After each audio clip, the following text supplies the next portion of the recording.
दोस्तों, कहानी की शुरुआत होती है और हमें एक आवाज सुनाई देती है। हमें अरबों साल पहले जिंदगी दी गई तो हमने इसका क्या किया। अब हम लूसी नाम की एक लड़की को देखते हैं जो अपने दोस्त के साथ खड़ी थी। वो इसको एक बैग दिखाता है और कहता है तुम्हें ये इस होटल के अंदर जाकर एक आदमी को देना होगा, जिसके बदले में हमें $1000 मिलेंगे। लूसी कहती है इतने कम पैसों में मैं ये काम नहीं करूंगी। जब लूसी उसे मना कर देती है तो अब वो उस सूटकेस को एक हथकड़ी के साथ लूसी के हाथ पर जोर से बांध देता है और उसे अंदर जाने का कहता है। वो होटल के अंदर आती है और रिसेप्शन पर आकर उस आदमी के बारे में पूछती है जिसका नाम मिस्टर चेंग था। तभी वहाँ पर कुछ लोग आते हैं जो लूसी के दोस्त को होटल के दरवाजे पर गोली मार देते हैं और लूसी को पकड़कर अपने साथ एक होटल के कमरे में ले आते हैं। वहाँ पर मिस्टर चेंग आता है जिसके हाथ खून से बड़े होते हैं। वो आकर अपने हाथ धोता है और लूसी से पूछता है बताओ इस सूटकेस में क्या है। लूसी उसे देखकर घबरा गई और रोने लग जाती है। वो कहती है मैं नहीं जानती इसमें क्या है, मुझे तो सिर्फ मेरे दोस्त ने आपको देने का कहा था। अब वो सूटकेस का कोड बताकर छुप जाते हैं और लूसी से उसे खोलने का कहते हैं। वो पूछती है क्या है, क्या इसमें कोई बॉम्ब है। चेंग कहता है हो सकता है, मुझे तुम्हारे दोस्त पर बिल्कुल भरोसा नहीं, वो कुछ भी कर सकता है। लूसी को बहुत डर लग रहा था और वो उसे खोलने से मना कर देती है। चेंग के आदमी जब उस पर गन करते हैं तो वो बेचारी डर कर कहती है वेट रुको मैं खोलती हूँ। अब वो सूटकेस का कोड लगाकर जब उसे खोलती है तो उसमें से 4 नीले कलर के पैकेट मिलते हैं जो किसी तरह का ड्रग था।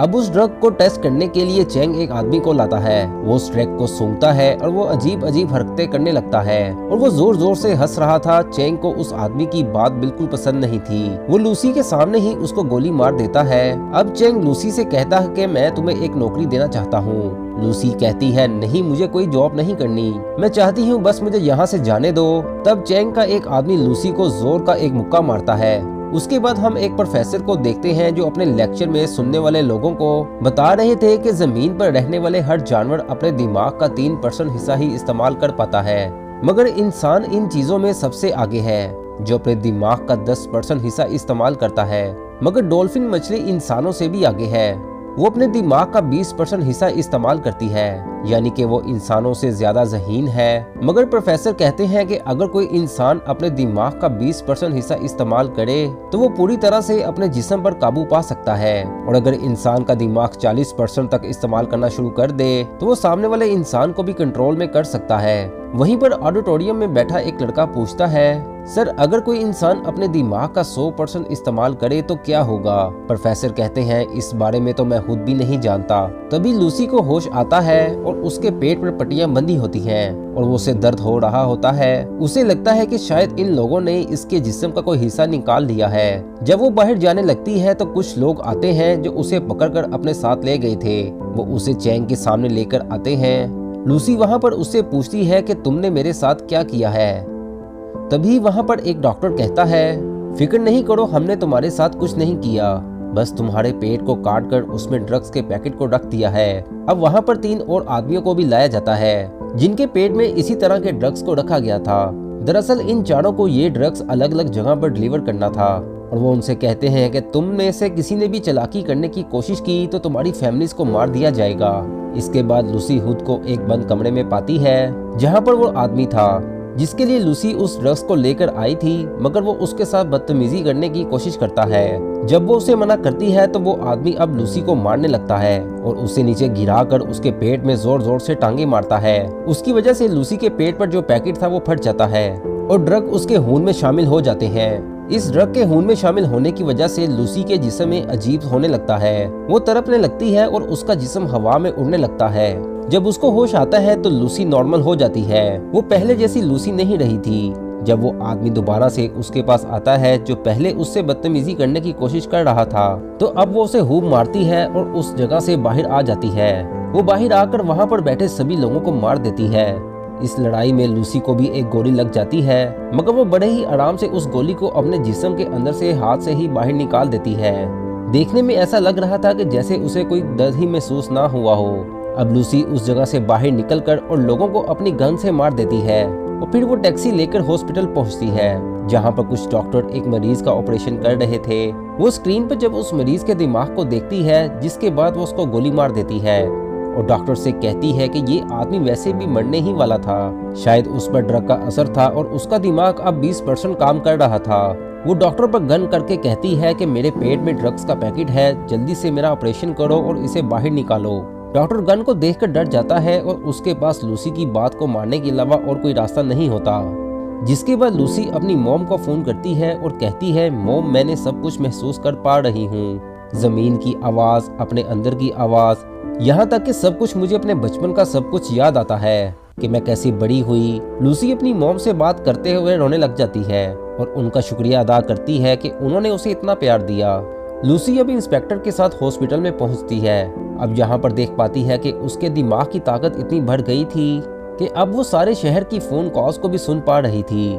तभी उसे पता चलता है कि चैंग के लोग भी हॉस्पिटल पहुंच गए हैं। लूसी भी अब जल्दी से हॉस्पिटल पहुंचती है। वहां पर चैंग के लोग पहले से ही मौजूद थे, जो उस पर गन तान कर खड़े हो जाते हैं। मगर लूसी के सामने वो ज्यादा देर नहीं टिक पाते, मगर वो उन्हें हवा में किसी शॉपर की तरह उड़ा देती है और उनके हथियार छत पर किसी मकनातीस की तरह चिपक जाते हैं। वो सामने से आने वाले एक एक आदमी को दूर करते हैं जो दीवार में जा लगते हैं। लूसी अब उनसे वो बैग लेती है जिसमें ड्रग्स थे, जो उन्होंने यहाँ से डॉक्टर से लिया था। वो भी इंस्पेक्टर को अपने साथ चलने का कहती है। वो लूसी से कहता है कि तुम्हें मेरी मदद की जरूरत नहीं है। वो उस इंस्पेक्टर के पास आती है और कहती है, तुम मेरे लिए एक रिमाइंडर हो जिसे मैं हमेशा याद रखना चाहती हूँ, चलो मेरे साथ चलो। वो उसे लेकर एक प्रोफेसर सीमन से मिलने के लिए निकल जाती है, मगर चैंग उसे जाते हुए देख लेता है और वो अपने आदमियों के साथ उसका पीछा करता है। वहीं पर प्रोफेसर सेप मॉल को देखते हैं जिन्होंने डॉक्टर्स और प्रोफेसर को बुला लिया था। वहाँ पर अब लूसी भी आ गई थी। प्रोफेसर सेप मॉल सभी को लूसी से मिलवाते हैं। सभी मिलकर काफी हैरान थे, मगर एक प्रोफेसर को लूसी पर शक था।